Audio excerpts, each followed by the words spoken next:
¿Cómo están ustedes? Hoy, como todos los días, de lunes a jueves, venimos con otra nueva propuesta de El Otro Enfoque de Darío Cuba.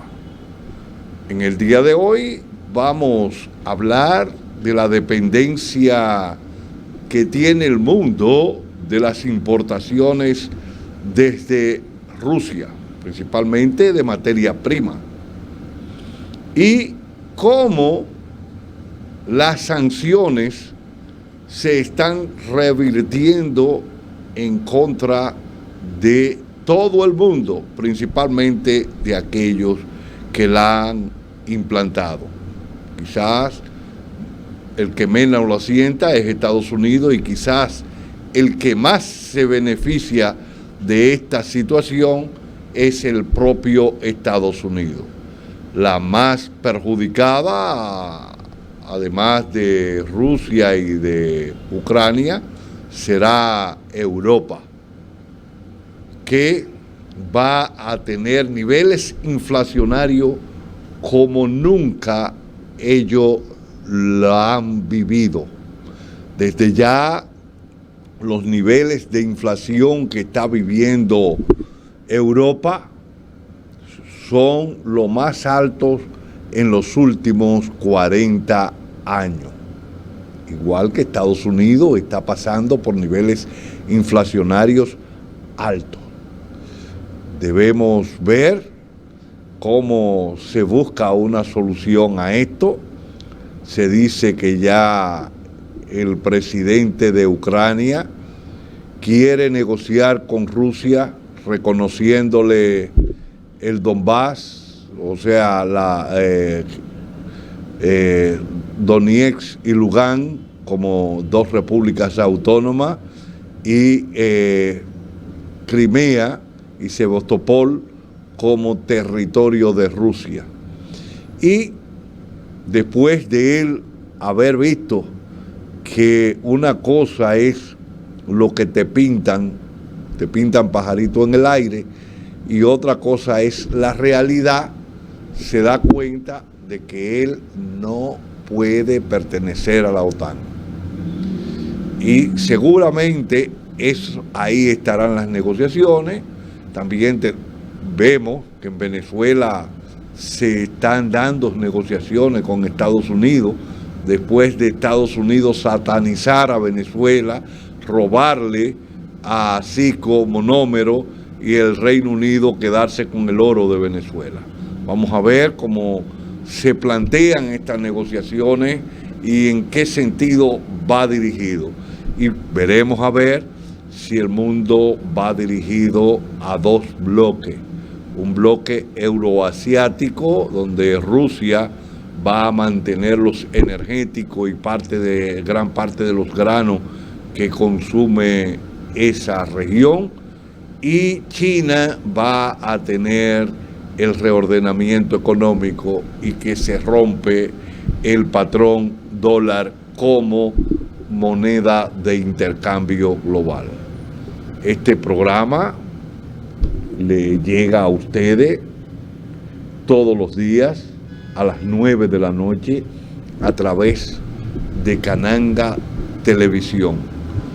Si usted tiene un dispositivo electrónico inteligente, ya sea una tablet, un televisor, una computadora, una laptop, un teléfono, usted en su buscador de preferencia, el que sea su buscador de preferencia, usted va a buscar cananga.tv y nuestra señal le va a llegar a usted desde cualquier parte del mundo. Usted va a recibir nuestra señal. Pero si usted a las 9 de la noche, hora de República Dominicana, no tiene tiempo para conectarse, usted entonces se registra en YouTube, busca El Otro Enfoque de Darío Cuba, le da a la campanita para siempre recibir nuestra propuesta, y si esta es de su agrado, pues usted la comparte en sus redes sociales que usted tenga y de relacionado. Pero además le da me gusta. Y si puede opinar, pues opine. Que la comunicación es de doble vía. Es de aquí para allá y de allá para acá. Y eso nos permite a nosotros ser mucho más eficientes. Muchas gracias. Soy Tito Olivo, que estoy con ustedes analizando estos temas. Nos vamos a un corte y cuando regresemos vamos a ver cómo depende el mundo de Rusia.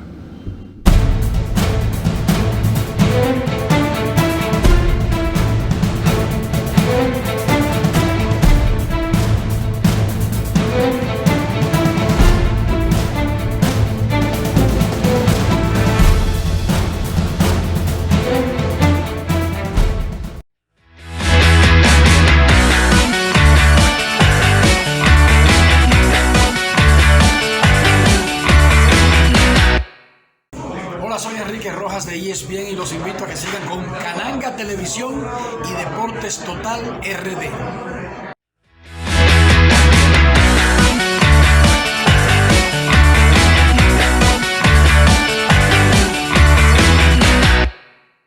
Los lunes a las 11 de la mañana, hora de República Dominicana, o sea que estamos hablando de 6 horas de diferencia, a través de Cananga TV.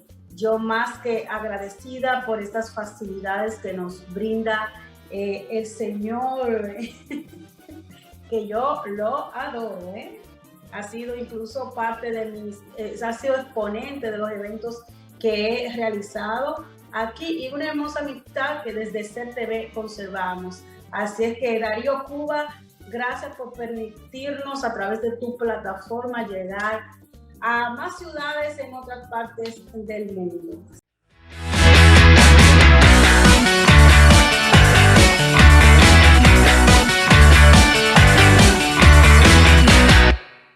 Libre, para poder pagar la uni desde donde esté. Libre para checar que me pagaron sin gastar mi internet. Y para hacer mis transferencias sin tener que estar buscando Wi-Fi. Para poder ver lo que tengo en mi cuenta sin que se me acabe la recarga. Ay, sí, lo fácil que es de usar. Sí, hemos liberado nuestra app Banreservas del consumo de datos para que aproveches todos sus beneficios tengas o no tengas internet, haya o no Wi-Fi y sin consumir tu recarga. Bájala, úsala y resuelve. App Banreservas, tu banco fuera del banco. Banreservas, el banco de todos los dominicanos.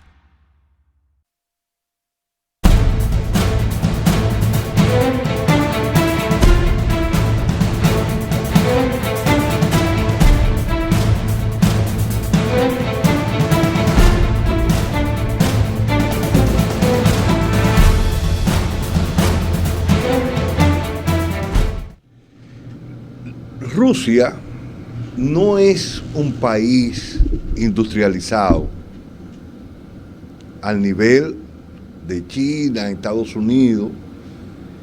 Es altamente industrializado en el aspecto militar. Rusia en el área de aviones, tanques, misilística y desarrollo tecnológico en la industria militar, pues se disputa los primeros lugares. Pero no así en telefonía, en desarrollo tecnológico, en computadoras, software. Tiene amplio desarrollo de software y todas estas cosas, pero no a los niveles que tiene China. Esto le plantea desde un principio un acuerdo con China para llegada a estas posibilidades de enfrentamiento y que ya en el tiempo Putin lo veía. Yo he dicho que Putin no es un loco viejo que se levantó un día y quiso hacer tener un enfrentamiento con Ucrania. Ni es un tipo bebedor de romo que se levantó borracho y dijo hasta aquí llegamos. No. Él venía exigiendo desde hace muchos años de que la OTAN no lo cercara. Y no quería que la OTAN lo cercara porque conoce de la peligrosidad de Estados Unidos para las naciones que tienen energéticos, como es el caso de Rusia, y también de los países europeos que son comodines de Estados Unidos en estas agresiones. Ahí está el caso de Irak, la intervención militar de Irak. Yo leí un libro de Jeremy Rifkin que se llama La economía del hidrógeno. Yo se lo recomiendo. Ese libro yo lo leí a principios del 2000. 2000, no me acuerdo cuánto, 2001, 2002, 2000, no, por ahí, 2001. Y Jeremy Rifkin decía que la era del petróleo barato había ya cumplido su misión. Y analizaba y decía en ese libro que desde 1858 a 1958 el mundo había consumido 227.000 millones de barriles de petróleo y que después, en 10 años, de 1959 a 1969, consumió esa misma cantidad de barriles de petróleo. Bueno, ahora que se consumen 100 millones de barriles de petróleo, o sea que el mundo demanda 100 millones de barriles de petróleo, eso es en la mitad, 5 o 6 años, que se consume esa cantidad de petróleo. Y por lo tanto, aquellas naciones, y él decía como Venezuela, Irán, Irak, Libia, Siria, que tienen petróleo, Estados Unidos, y que tienen confrontaciones con el gobierno norteamericano, Estados Unidos va a llegar o a invadirla o a derrocar ese gobierno. Todavía no se había intentado derrocar a Chávez en el 2002, en abril del 2002, cuando se le da el golpe de Estado. Yo digo, pero este hombre está loco, ¿cómo se va a ir a esa aventura? Pues sencillamente, a los pocos días de yo haber leído ese libro, se intenta un golpe de Estado, se le da un golpe de Estado a Chávez y se lleva a la isla de Ochila. Ese golpe de Estado fue revertido por el pueblo en las calles, se le da el golpe de Estado y se dice que es una dictadura, que Venezuela es una dictadura y que por eso querían llevar a la democracia a Venezuela. O sea, ellos son los censores del mundo para saber quién es demócrata y quién es dictador. Si tú estás conmigo, tú puedes ser un gobierno autócrata, criminal, como lo fue el de Pinochet o como lo es el de Arabia Saudita, pero tú estás conmigo, no importa que tú te metas en un consulado en territorio de Turquía y saque a un ciudadano de Arabia Saudita, lo maten, o sea, lo agarren ahí, lo maten y lo seccionen en pedazos, lo desmiembren, o sea, lo desbaratan, como dicen. Eso no importa, tú eres demócrata, porque tú estás conmigo, como lo fue Trujillo, el demócrata de Trujillo, como lo fue Duvalier, como lo fue Pinochet, como lo fue Somoza. Todo eso son demócratas impuestos por Estados Unidos, que luchaban por la democracia. Cuando usted veía las declaraciones de Trujillo, era en defensa del mundo libre, en contra de la dictadura de izquierda que había, y a Juan Bosch, que fue el presidente más demócrata que tuvo la República Dominicana, pues se derroca a través de un golpe de Estado militar, porque tampoco era demócrata, según ellos, para instaurar un gobierno de facto como el del triunvirato, que llenó de luto, sangre, dolor al pueblo dominicano. Ahí está la muerte de fusilamiento de Manolo Tavares por parte de Ramiro Mato González y su grupo. Ahí están los jóvenes que perdieron la vida junto a Manolo, como Monchi y un grupo de jóvenes de la época de Montecristi, de Santiago y de otras ciudades que luchaban en aras de vuelta a la constitucionalidad. ¿Y qué pasó con el pueblo en armas, que se lanzó con oficiales demócratas y que derrocaron ese gobierno títere? Cuando los militares títeres de San Isidro, dirigidos por Elías Wessing y Wessing, no pudieron contener al pueblo en lucha en las calles, los norteamericanos mandaron un contingente de 42,000 hijos de perra, como le dijo el poeta chileno Pablo Neruda.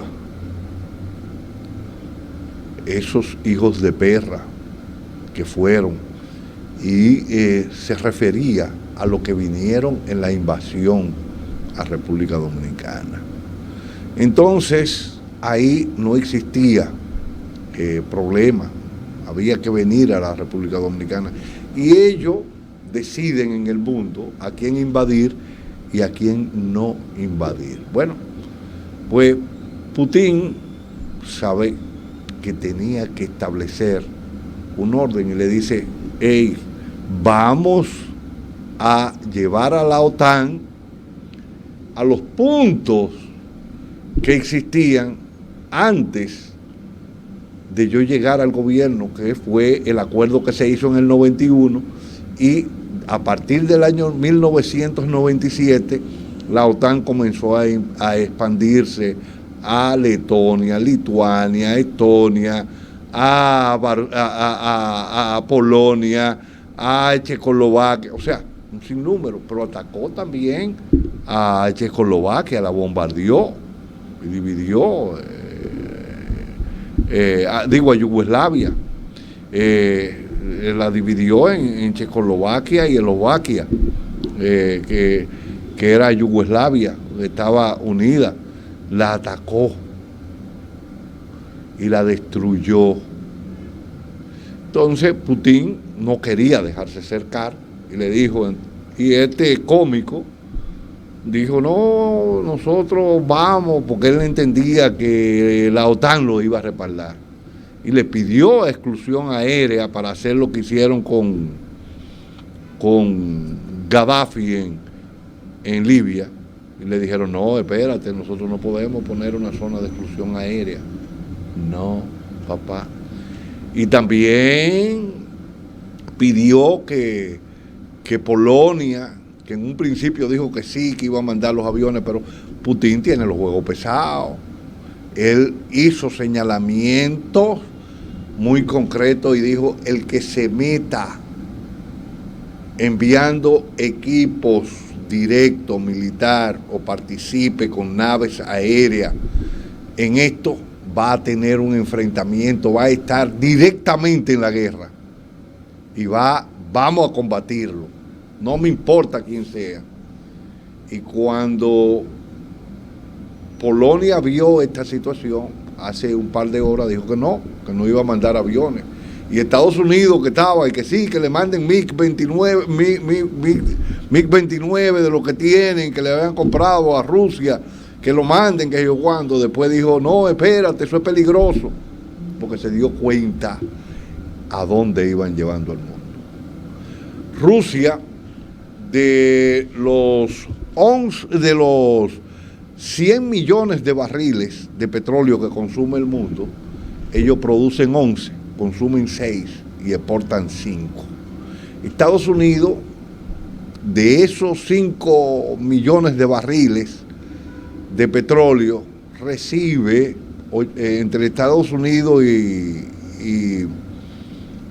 y Gran Bretaña reciben 800,000 barriles de petróleo al día. O sea, poquito. Por eso el cierre de la llave de Estados Unidos, Rusia ni lo siente. Y esto divide a los europeos, porque el canciller alemán se puso de bravucón, pero después dijo, no, espérate, a través de una de sus ministros, si nosotros rompemos la dependencia que tenemos con Rusia de ese petróleo, aquí se va a andar a pie, aquí van a haber apagones, la industria va a desaparecer. Entonces ahora el que está replanteando cerrarle la llave del gas y el petróleo a Europa, si continúan sus agresiones, ya ha hecho una lista de países agresores donde están los 27 europeos, es Putin a ellos. En un momento de que el frío está atacando duramente a Europa, pues es una situación muy complicada. Vamos a ver el primer cuadro, que el control master me lo pase, de la dependencia del gas ruso. Ahí están, el mundo. Alemania, eso en el 2021, 42.6. 42.6 del gas ruso. Depende. Pero esto se ha incrementado. Europa está en un 40% ahora mismo, pero es mucho más alto lo que dice ese cuadro. Italia, 29.2. Bielorrusia, 18.8. Bielorrusia no tiene problema. Turquía, 16.2. Países Bajos, 15.7. Hungría, 11.6. Kazajistán, 10.2. Polonia, 9.6. China, 9.9. Japón, 8.8. ¿Qué acordó Putin? Si le cierra el gas, incrementar las exportaciones de gas a China, que tiene un 9.9. Pero ¿qué también acordó Putin con Xi Jinping cuando él fue allá? Él no fue a hablar de deporte. Putin fue a cuadrar las cajas, no la caja, las cajas, porque esto es una guerra militar, una guerra económica y una guerra energética. Entonces, Putin fue a cuadrar la caja energética y la caja económica con China cuando fue antes de él tener el enfrentamiento con Ucrania, porque venía exigiéndole que se cumplieran los acuerdos de Minsk. ¿Y qué eran los acuerdos de Minsk? Los acuerdos de Minsk se habían llevado a cabo en el 2014, cuando se le da un golpe de Estado al presidente prorruso que estaba en Ucrania, para los europeos y Estados Unidos tratar de imponer la OTAN e ir cercando a Rusia. En ese momento, Putin apoyó la sublevación del Donbass, donde son mayoritariamente rusos, ellos. Inclusive hablan el ruso, su cultura está muy vinculada.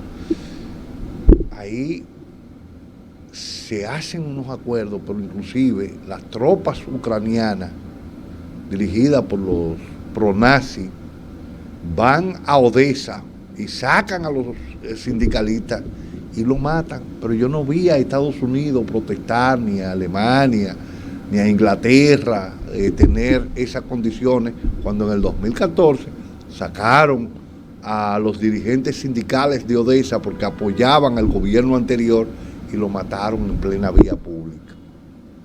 No ha habido. Pero ahora mismo uno de los negociadores de Ucrania que planteaba ciertos niveles de flexibilización. Cuando llegó a Ucrania, lo agarraron y lo mataron. Fue el servicio secreto y lo sacó de su casa y le dieron un tiro en la cabeza en la calle y lo mataron. Y van 3 que lo matan, pero no se habla de eso. No se habla de la cantidad de muertos y heridos que hubieron en el Donbass a través de las violaciones de los acuerdos de Minsk, en los que había participado Francia, Rusia y Alemania. Era letra muerta. Y Putin lo que exigía era eso: no me pongan, no extiendan la OTAN, vamos a cumplir los acuerdos de Minsk, y nada, para adelante. Los norteamericanos se hicieron de la vista gorda y decían que era un país independiente y que ellos podían entrar o no entrar en el acuerdo militar que ellos quisieran. Ahí están recogiendo Ucrania los platos rotos. ¿Quién se beneficia de esto? Estados Unidos, que sus certificadoras han puesto las empresas, la deuda rusa por el piso y las acciones de las empresas rusas por el piso. ¿Y qué están haciendo? Aquellas personas que estaban fuera de Rusia y que han querido negociar su deuda, ellos se la han comprado a precio de basura. ¿Y por qué se la han comprado a precio de basura a Estados Unidos cuando plantea sanciones y toda esa cosa?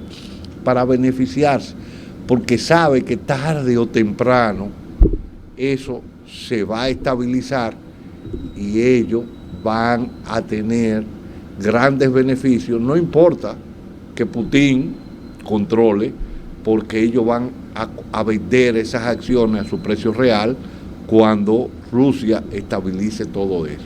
Si es que lo logra estabilizar. Y si no, ellos van a tener esas acciones y van a tener todo eso. Pero eso no lo ha hecho Europa.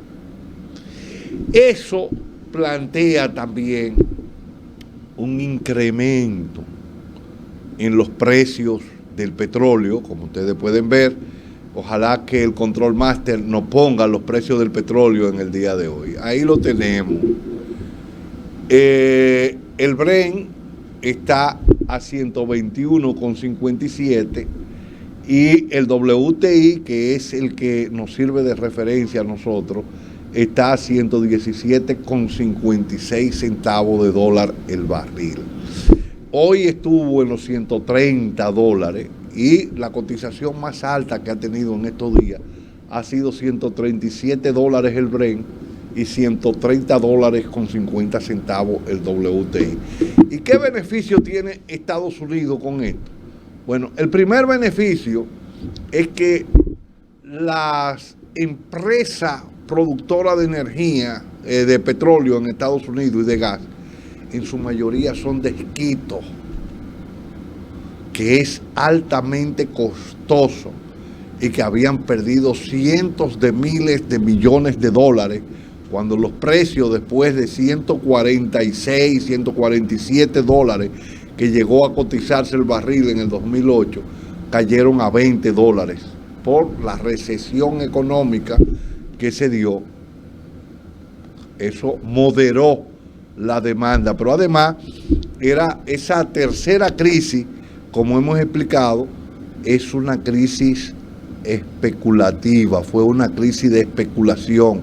Y cuando comenzaron a ver que los precios venían cayendo porque no podían soportarse esos precios, los tenedores de compra de petróleo a futuro comenzaron a vender con descuento rápidamente y comenzaron a dar más barato, y eso cayó por debajo, alrededor de los 20 dólares el barril, y esto trajo como consecuencia la quiebra masiva de empresas petroleras de esquisto. Algunas que se pudieron quedar era porque recibían financiamiento, estaban vinculadas al sector financiero y recibían ese financiamiento a tasa cero de parte de la Reserva Federal, que es lo que se conoce como la flexibilización cuantitativa.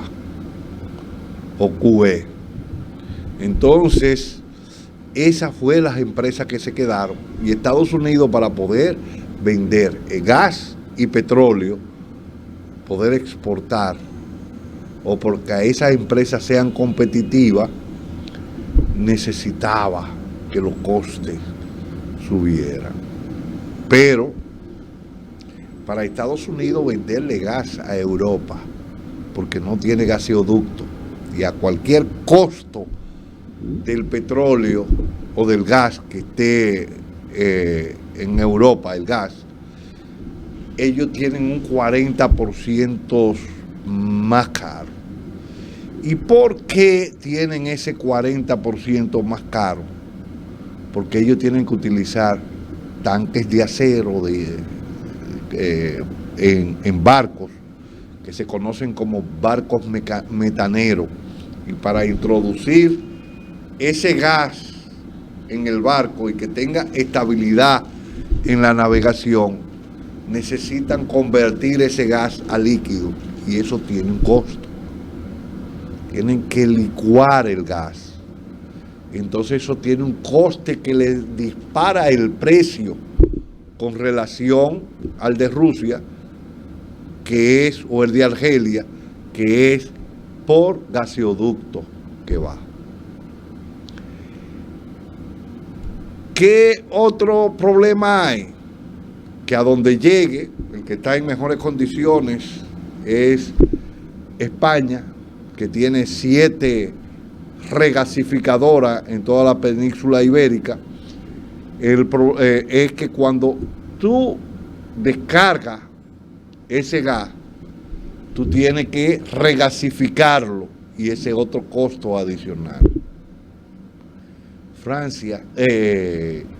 Alemania no tiene regasificadora, ni tiene lugares de almacenamiento de gas en grandes condiciones, al menos los pozos, los pantanos que tiene para guardar el gas que se envía de Rusia. En este momento, que era invierno, estaban en un 20%, lo que significa que si a Alemania se le cierra el grifo del gas que se utiliza para las energías, porque ellos han ido reconvirtiéndose en energías renovables, pero las energías renovables tienen un problema, que es la inestabilidad en el sistema que se da. Cuando hay sol, hay energía; si hay mucho sol, hay mucha energía; si hay poco sol, porque estamos en invierno, hay poca energía. Entonces, ahí es donde surge el hidrógeno verde, que tú lo tienes que utilizar para poder darle estabilidad al sistema. Entonces, ¿qué pasa con esta situación? Alemania es la más golpeada, como pudimos ver. Es todavía más golpeada de ahí. Alemania depende ampliamente, se habla hasta de un 65% del gas, aunque ahí aparece en ese cuadro del 42%. Se habla hasta de un 65%, y Europa de un 40% del gas ruso. Y es por eso que la ministra de Economía o de Energía, no sé, le dice: no, si nosotros nos vamos a romper esa dependencia, a bloquear a Alemania, a Rusia, en el término de no comprar el gas, ni hacer ninguna importación de Rusia, nosotros tenemos que prepararnos para andar a pie y con apagones y cerrar la industria. Y los problemas sociales que se van a generar van a ser grandísimos, pero además van a tener que salir a recoger muertos por el tema de la calefacción, porque además de energía se usa para las calderas, para la calefacción de las personas. Y esa situación no se resuelve en un día ni dos. Hay 200, 700 kilómetros entre España y Francia.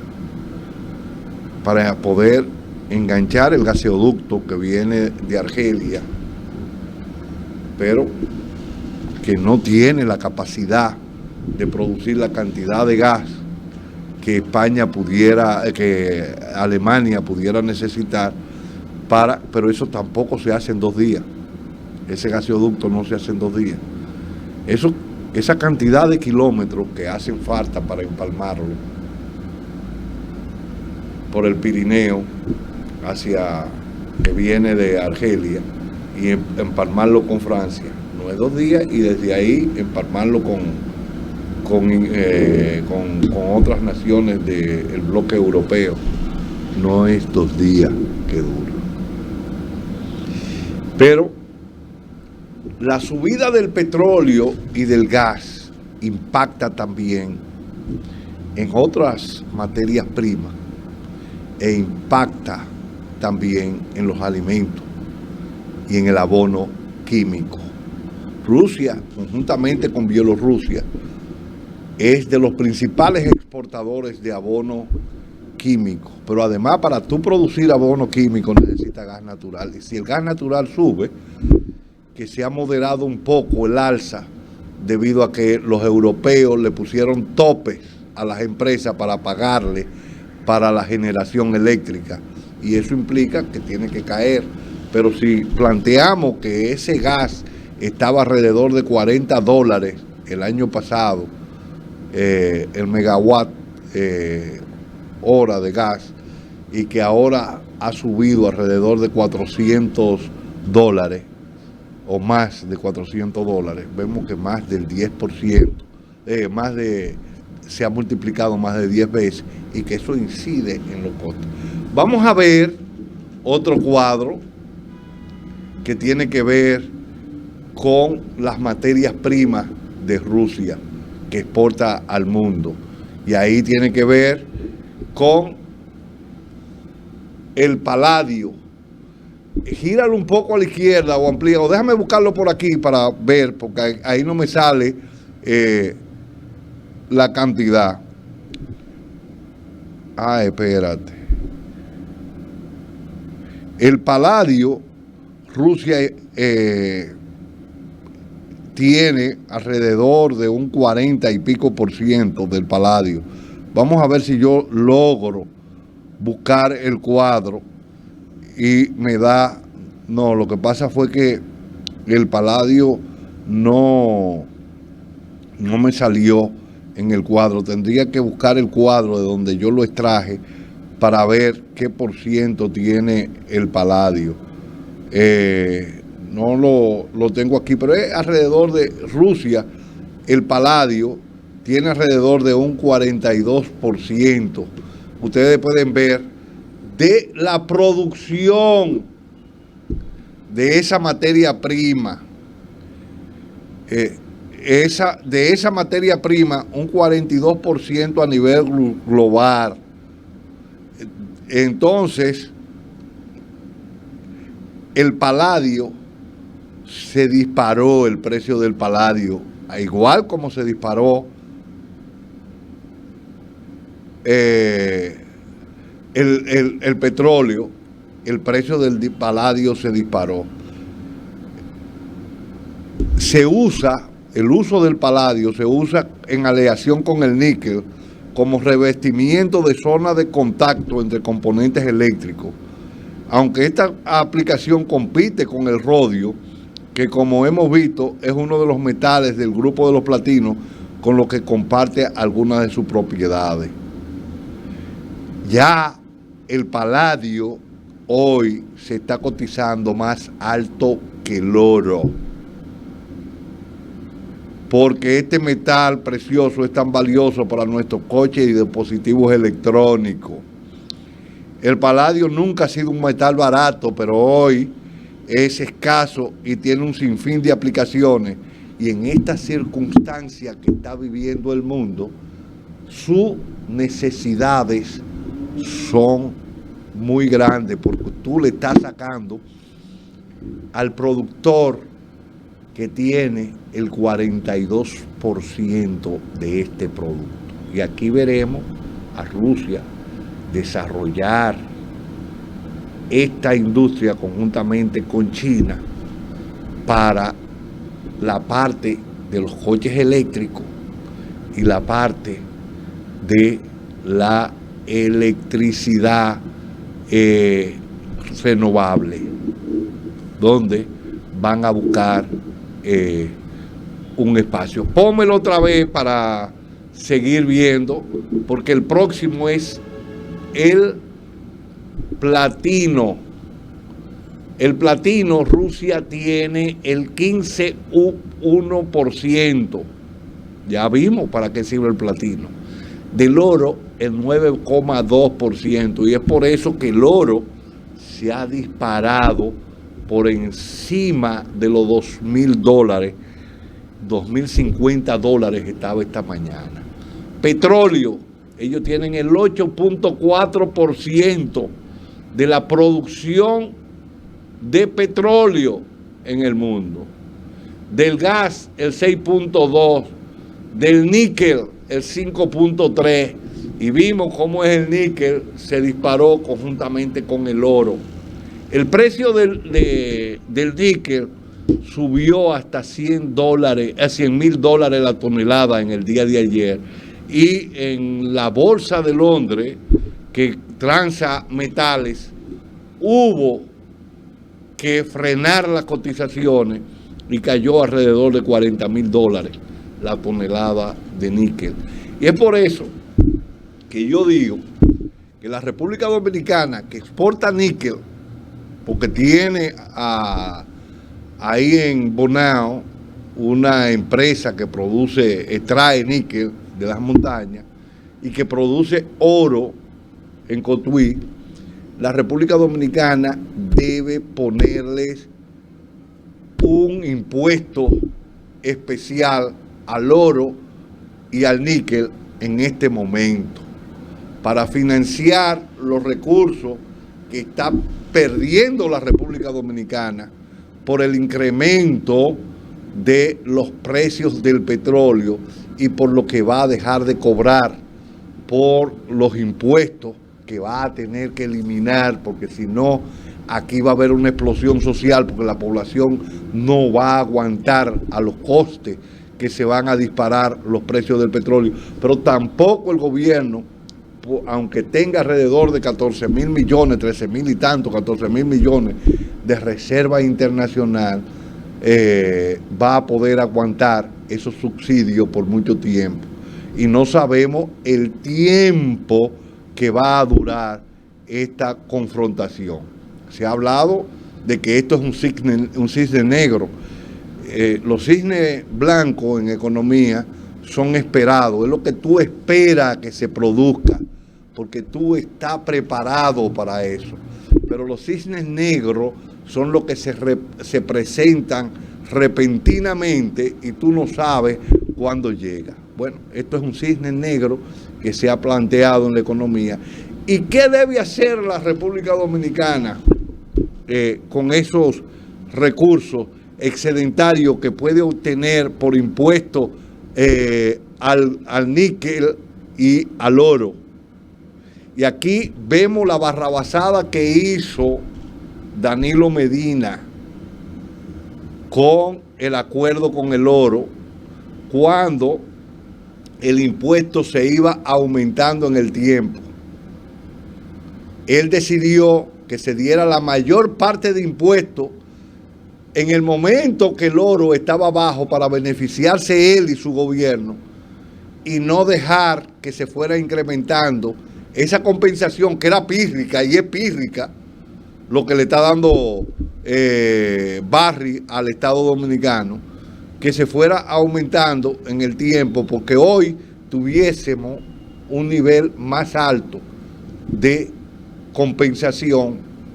Entonces lo que hay que negociar es una compensación que el Estado Dominicano tenga mayor, porque los impactos negativos los hemos recibido nosotros en el agua, en Cotuí, con la gente, con la contaminación, con las enfermedades que se han desarrollado en Cotuí por la contaminación de la Barry, con los acuíferos y todo eso. Entonces, tomar eso y qué hacer en lagos de presa, en eso lo que yo planteé ahí en Filullín, en Estero Balsa, en Manzanillo, que hay como 10 kilómetros de embalse de agua y que existe en toda Punta Presidente parte de descampada, que le llamamos albinales allá porque no tiene ni una planta ni nada, está totalmente descampada, que pueden ponerse paneles solares ahí para producir energía y producir hidrógeno verde, para darle estabilidad al sistema, para que cuando la energía solar no esté en la noche, en esa noche pueda entrar esos 800 megas que se quieren instalar en Manzanillo, una empresa coreana. 800 megas a gas, pero con los precios que tiene el gas no pueden ser competitivos. Entonces sí es más competitivo producir hidrógeno verde. Hay diferentes tipos de hidrógeno que se producen. El negro, que se produce con carbón, el gris con petróleo. El negro es el más barato en términos de número para la empresa, pero cuando tú le pones las externalidades que produce el carbón y los costes en salud que tiene que hacer la familia, entonces te darás cuenta que el coste de producir hidrógeno con carbón o de producir electricidad con carbón es muy alto por la cantidad de enfermedades catastróficas como el cáncer que se producen, son muchísimas. Y yo que tuve un hijo que se enfermó de cáncer y murió de cáncer, yo sé lo duro que es. Lo duro para los familiares ver un muchacho catedrático, universitario, trabajador en el área de la tecnología, en el Banco Popular, desarrollándose en términos intelectual y toda esta cosa, verlo cómo te lo lleva y cómo él gritaba por esa enfermedad, esa maldita enfermedad. Entonces se requiere de que no vamos a eso, pero nosotros somos lo que debemos, en términos real, luchar por el no uso del carbón y los fósiles.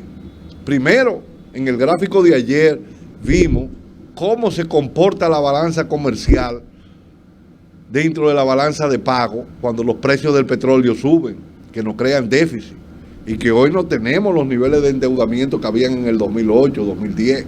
Ahí lo pudimos ver, que pudo enfrentarse por eso, pero tampoco tenemos a Petrocaribe.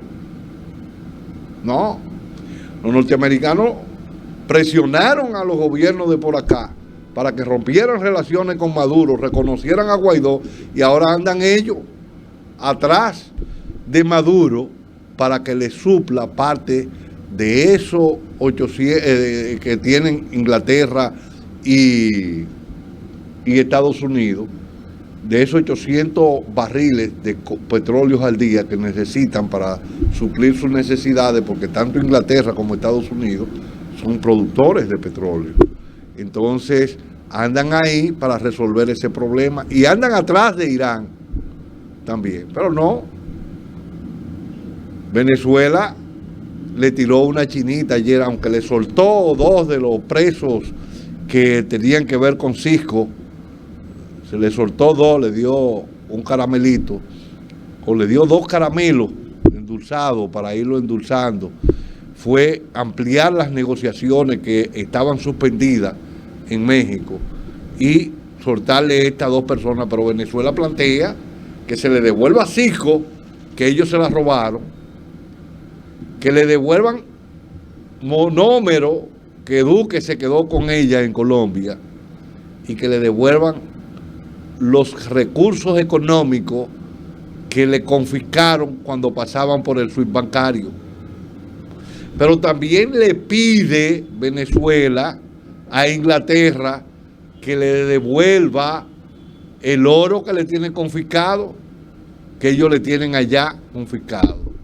Y seguro están luchando para que le suelten el diplomático venezolano de origen colombiano que lo tienen preso en Estados Unidos y que se lo robaron de cuando fue a Irán, que aterrizó en una parte de África, creo, no recuerdo ahora en qué nación fue, y ellos incidieron para robárselo porque supuestamente tenían una serie de informaciones, cosas que se le ha caído porque no existe. Ellos mismos han tenido que reconocer que muchas de esas cosas eran falsas y han salido a relucir. Entonces, vamos a ver, antes de cortarnos, ponme ahí, porque ahí está lo del trigo también, que incide en el coste. Pon otra vez, antes ya de que estamos casi retirándonos, pon el cuadro donde estaban, para ver qué cantidad. Ahí está carbón, el 3.5, aluminio 4.2 y trigo para esa época el 5% y plata un 2.6%. Todo eso que está ahí va a incidir en un incremento de los precios. El pan va a encarecerse porque el trigo viene caro y los cereales vienen caros, no solamente por el tema de la producción, sino también por el tema del bloqueo. Y estas naciones que, como nosotros, que no tienen vela en el entierro, los norteamericanos con sus sanciones y todas sus cosas, nos están imponiendo costes económicos muy altos, que para la economía dominicana y la economía cubana y la economía de estas naciones del Caribe y de América Latina no es posible sostenerse. Nosotros con el petróleo por encima de $120 no soportamos eso. Aquí ustedes verán luchas sociales con el tema de mejora de salariales. La inflación se va a subir a 2 dígitos.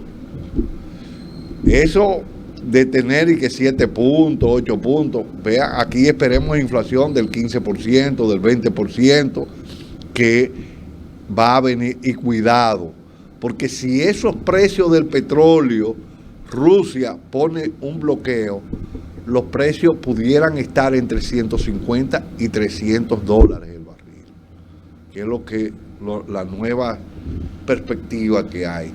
Y si Irán decide bloquear en apoyo de Rusia el estrecho de Hormuz, donde pasa entre el 20 y el 25% de todo el petróleo que se comercializa de este lado del mundo, preparémonos que vamos a tener precio de gas y petróleo muy caro, muy caro. Entonces, esto es lo que nos plantea a nosotros, buscar alternativas internas que nos permita una seguridad energética sin depender en gran medida de la importación de combustibles fósiles que van a estar altamente costosos. Y es por eso que yo vengo tratando de ver si se impulsa el uso de energía renovable. No hacemos nada con traer vehículos eléctricos si esa electricidad la estamos produciendo con fósiles. Si se produce a través de hidrógeno verde, o se produce a través de energía solar, o se produce con biogás de los basureros que tenemos, o con la producción de plasma de los basureros, nosotros estamos dando un gran paso. Hemos llegado al final de nuestro programa en el día de hoy. Solamente nos resta decirles a ustedes que compartan con su red de relacionados y en sus redes sociales este programa y que le den me gusta si le ha gustado esta propuesta. Llegamos al final. Soy Tito Olivo, con ustedes estoy de lunes a jueves, porque el viernes está Miriam Cabrera en Belleza es Algo Más. Nos vemos mañana donde va a estar Guarionés Luperón con nosotros.